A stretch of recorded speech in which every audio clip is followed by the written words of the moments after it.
ஹாலிடேஸ்னாலே அது நம்ம ஜிடி ஹாலிடேஸ் தான். GT holidays, south India's #1 travel brand. Kovai விமான நிலையத்தில் தவேக நிர்வாக குழு ஒருங்கிணைப்பாளர் செங்கோட்டையன் செய்தியாளர்களை சந்தித்து வருகிறார். அது நேரடி காட்சிகளை தற்போது பார்க்கலாம். கல்முனை தாக்குதல் என்பது ஒருவர் மாபெரும் வெற்றியை அடையப் போகிறார் என்பதற்குத்தான் இது ஒரு எடுத்துக்காட்டு.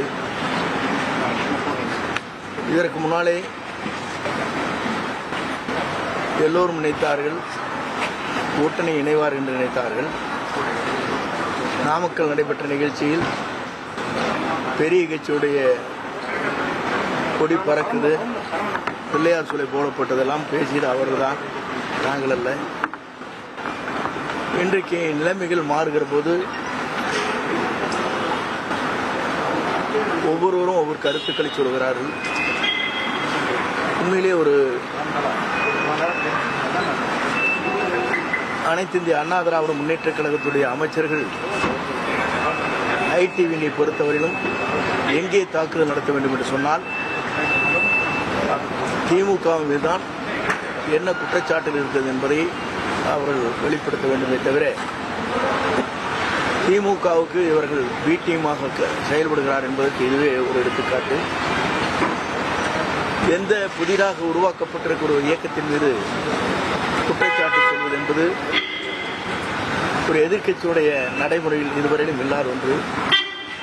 இங்கேதான் ஒவ்வொருவரும் அந்த கருத்துக்களை சொல்லிக் கொண்டிருக்கிறார். இது வேலை நினைக்கக்கூடிய குறிப்பாக அதிமுக ஆட்சியை ஊழல் ஆட்சின்னு சொல்றதுக்கு எப்படி அவர்கள் தோணுது அப்படின்ற மாதிரி நீங்க எம்ஜிஆர் காலத்துல இருந்து இருந்திருக்கீங்க.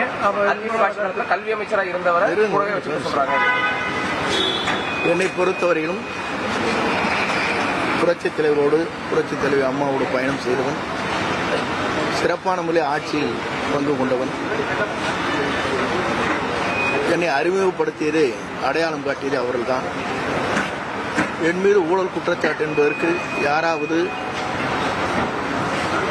சொல்வார்களே, ஆனால் வழக்கு மன்றத்துடைய தீர்ப்புகள் உச்சநீதிமன்றம் வரையிலும் தெளிவாக கொடுக்கப்பட்டிருக்கிறது.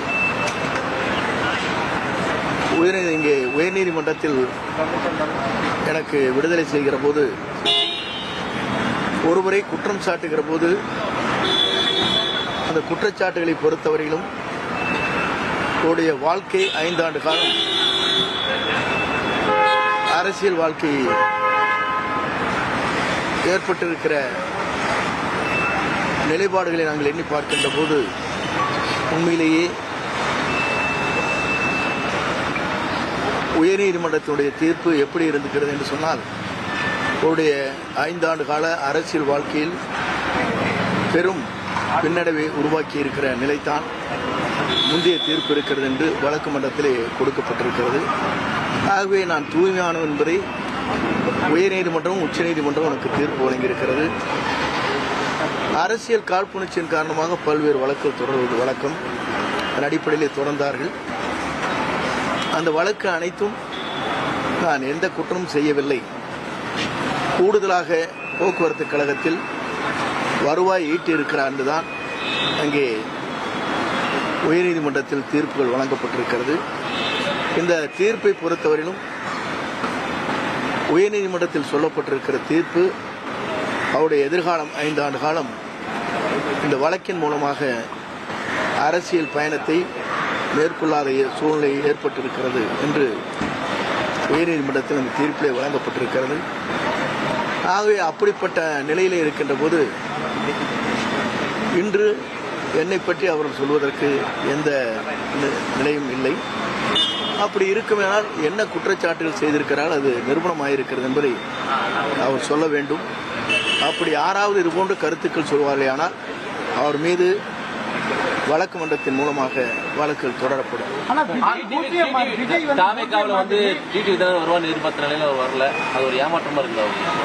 ஏமாற்றம் அல்ல, ஒவ்வொருடைய நிலை அப்படி இருக்கிறது. நீங்கள் ஒரு நாளைக்கு ஒரு நிலை எடுப்பதை போல அவரும் ஒரு நாளைக்கு ஒரு நிலை இருக்கிறார்கள். எங்களோடு வர வேண்டும் என்று நினைத்தால் சூழ்நிலைகள் அவருக்கு எப்படி ஏற்பட்டிருக்கிறது என்று என்னால் சொல்ல இயலாது. எங்கு சென்றாலும் வாழ்க.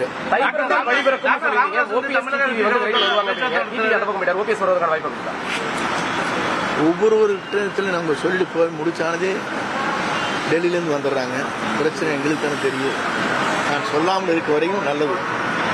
டாக்டர் ராமதாஸ் பேச்சுவார்த்தை நடத்திட்டு தமிழக வெற்றிக்கழகத்தோட தகவல் இருக்கு. எந்த அளவுக்கு உண்மை? இப்போது செய்திகள் உங்களுக்கு வந்திருக்கு. நான் போகிற வரைக்கும் தான் பார்த்தேன்.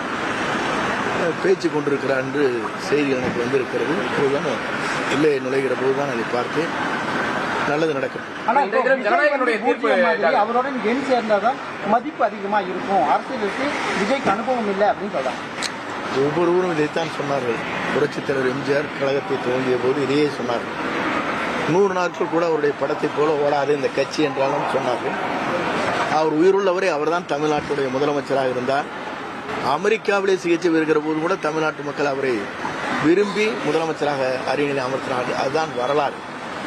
அதிமுக அண்ணாவை மறந்துருச்சுன்னு சொல்லி விஜய் குற்றம் சாட்டியிருக்காரு. அதை ஏற்றுக்கிறீங்களா? அது அந்த கருத்து உண்மையில உண்மையிலே 2 கட்சியும் மறந்துட்டாங்க. அது உங்களுக்கு தெரியுது இல்லையா? நீங்க எல்லாம் படத்தை பாக்குறீங்களா இல்லையா? அம்மாவை மறந்தார்கள், தலைவரை மறந்தார்கள், அண்ணாவை மறந்தார்கள். அதுக்கு தான் நான் வெளியே வந்தேன்.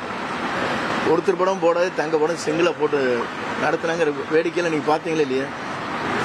எல்லோரையும் மறைத்து விட்டு ஒருவரை உருவாக்குவது என்பது இயலாத காரியம். யாரால் நாம் வளர்க்கப்பட்டோம் என்பது மறந்துவிடக்கூடாது.